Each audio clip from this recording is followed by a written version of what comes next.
Yeah, I really like to make things with my hands. I always, since I was a kid, I'm always, making stuff. It's not necessarily about what I make, it's more about the process of doing something. And I like to be able to really sort of focus on some small part, and you can sort of leave everything from your daily life outside and just focus on this little tiny piece, and that's the center of the universe for the moment.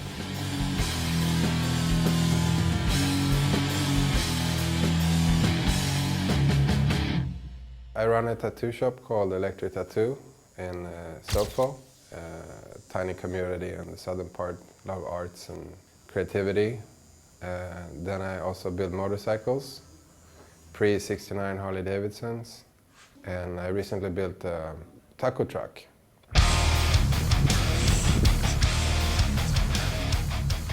And I guess the way it all ties together is my interest for like old stuff, and I guess I'm reaching back to older times where things were made with more quality and slower, We were doing a lot of research when we were looking to buy a truck, because we wanted to get the original step van that's common in the States, where all the taco trucks are based upon.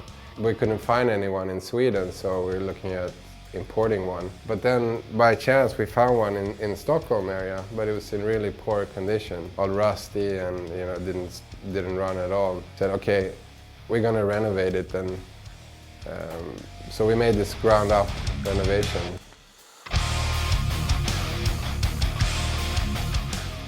I first came across Mexican food when I was studying in Los Angeles, and I was a poor art student, and I wanted to eat proper, but cheap.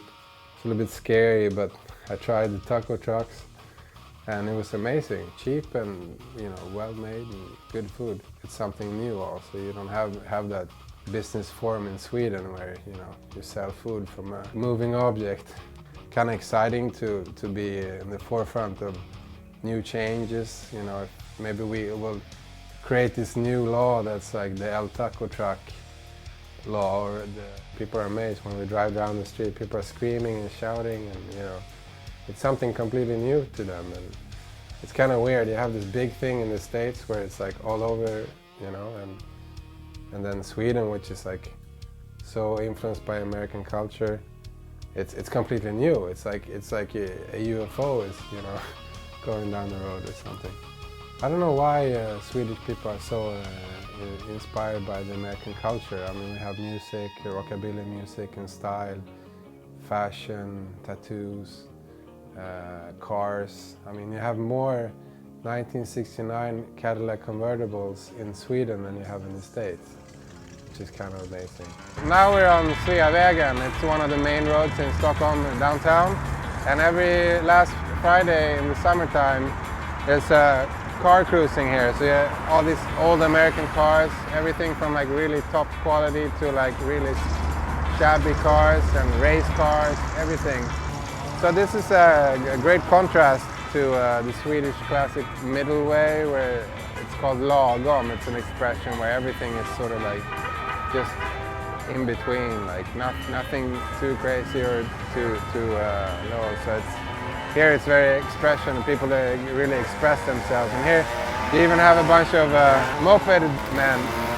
The philosophy in cooking with Mexican food and Swedish traditional food is quite similar in the techniques on how to produce it, and also the parts of the animal. You use rougher, cheaper parts, and you cook it for long and make it tender and nice. And I like the honesty in that way of cooking, because it's more fun to take something that's crappy from the beginning and make it sort of, people just, oh, this is so good.